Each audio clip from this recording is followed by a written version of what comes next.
دنیا کے دھوکے میں مبتلا مت ہو جائیے، دنیا کے دھوکے میں مبتلا مت ہو جائیے، کچھ بھی ساتھ نہیں جانے والا ہے۔ ذرا قبرستان چلے جائیے اور وہاں جا کر دیکھیے کیسے بڑے بڑے پڑے ہوئے ہیں، کتنے بڑی بڑی شان والے وہاں پیوند خاک بنے ہوئے ہیں۔ جا گورے غریبا پہ نظر ڈال بعبرت، کھل جائے گی تجھ پر تیری دنیا کی حقیقت۔ گورے غریبا قبرستان کو کہتے ہیں، یا پردیسی لوگ پڑے ہوئے ہیں، کوئی پوچھنے والا نہیں۔ جا گورے غریبا پہ نظر ڈال بعبرت، کھل جائے گی تجھ پر تیری دنیا کی حقیقت۔ عبرت کے لیے ڈھونڈ کسی شاہ کی تربت، عبرت کے لیے ڈھونڈ کسی شاہ کی تربت، اور پوچھ کہاں ہے تیری شان حکومت۔ کل تک جو بھرا تھا وہ غرور آج کہاں ہے، ایک کاسہ سنبول تیرا تاج کہاں ہے۔ دنیا کا یہ ساز و سامان نہیں کام آنے والا، کام کیا آئے گا؟ وہ آیت کے اخیر میں اللہ نے خلاصے کے طور پر بیان فرما دیا ہے، اور میں اسی پر اپنی بات کو ختم کر رہا ہوں۔ اللہ نے فرمایا المال والبنون زینت الحیات الدنیا والباقیات الصالحات خیر عند ربک ثوابا وخیر عملا۔ مال، اولاد، دنیا کی دولت یہ زینت ہے۔ دیکھو اسلام دنیا کمانے سے منع نہیں کرتا ہے۔ دنیا اگر قارون کے خزانے کے برابر بھی ہے، لیکن صحیح طریقے سے کمائی ہوئی ہے اور صحیح جگہ پر خرچ ہو رہی ہے۔ دو چیزیں ہونی چاہیے۔ بعض مرتبہ جائز طریقے سے انسان کماتا ہے، لیکن شادیوں میں نمون و نمائش پر خرچ کر رہا ہے، صحیح جگہ نہیں خرچ کر رہا ہے۔ صحیح جگہ سے کمائے، صحیح جگہ پر خرچ کرے۔ مال رونق ہے، زینت ہے، کام بنتے ہیں اس سے، اسلام منع نہیں کرتا ہے کمانے سے۔ اولاد کے لیے انسان محنت کر رہا ہے اور مال کے لیے محنت کر رہا ہے، اور اسی کے پیچھے سب کچھ اپنا لگا دیا ہے۔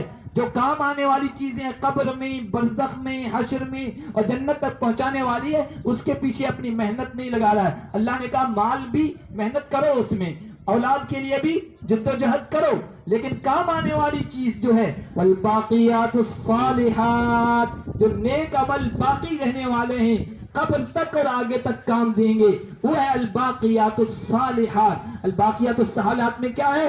نیک اولاد بھی ہے، جس کو آپ دین سکھا دیں، خدا کی فرما بردار بنا دیں، نبی پاک صلی اللہ علیہ وسلم کا اطاعت شعار بنا دیں، اور دین کے راستے پہ جس کو لگا دیں، وہ آپ کے قبر میں بھی کام آئے گی۔ اس دنیا سے چلے جائیں گے اور وہ دیندار اولاد ہر نماز پڑھنے کے بعد کہے گی ربنا اغفر لی ولوالدی، ربنا اغفر لی ولوالدی، مولا مجھے بھی بخش دے، میرے والدین کو بھی بخش دے۔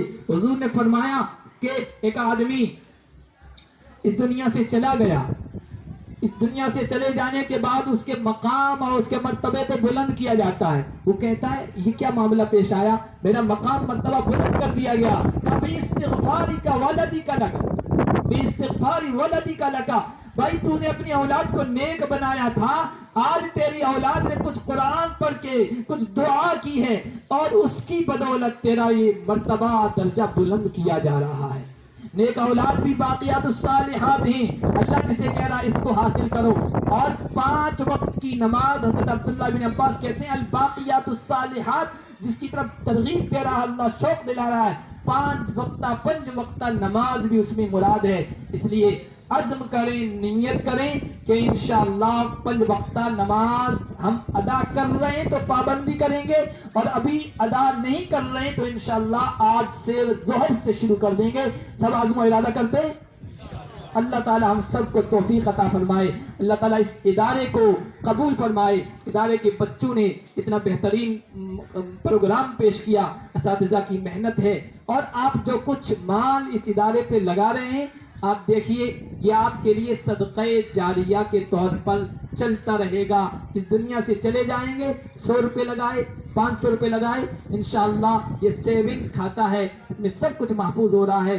اس کا جب بدلہ اللہ دے گا بڑا چڑھا کر، یضاعف لمن یشاء پر عمل کرتے ہوئے، اس وقت آپ کی آنکھیں پھٹی کی پھٹی رہ جائے گی کہ ہم نے تو 100 روپے کی رسید کمائی تھی، یہ اتنا سارا ذخیرہ کہاں سے آ گیا؟ تمہیں کہا جائے گا کہ دین کے ایک ادارے کو چلانے کے لیے تو نے اپنے خون پسینے کی کمائی دی تھی اور بڑے حوصلے کے ساتھ، خوشی کے ساتھ دی تھی، یہ اس کا بدلہ ہے۔ اللہ پاک ایسی جگہوں پر ہمیں خرچ کرنے کی توفیق عطا فرمائے۔ وآخر دعوانا ان الحمدللہ رب العالمین۔